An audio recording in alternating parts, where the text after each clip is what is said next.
Thank you, Madam Chair. Today, the committee will mark up 19 bills, some I support and others I will oppose.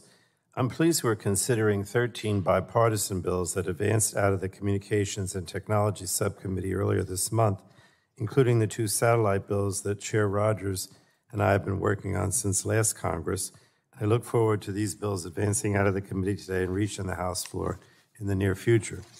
We will also consider H.R. 467, and I continue to have significant concerns about the bill, which now expands mandatory minimums for fentanyl-related substances after adoption of an amendment in the Health Subcommittee.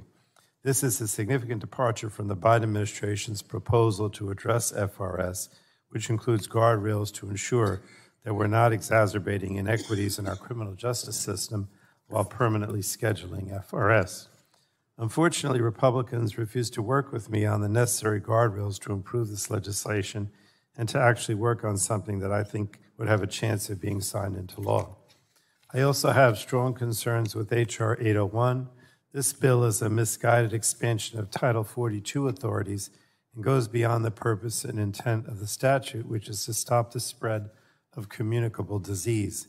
It's also a major expansion of executive power that would broaden the conditions where the executive branch could unilaterally shut down trade, immigration, and travel to this country.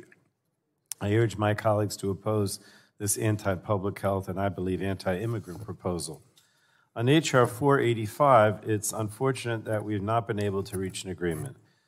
This is discouraging as my staff and I have worked in good faith on this bill, but I need assurances that nothing in the legislation would go beyond banning the use of QALYs or could be used to delay or disrupt the implementation of the drug price negotiations and the Inflation Reduction Act.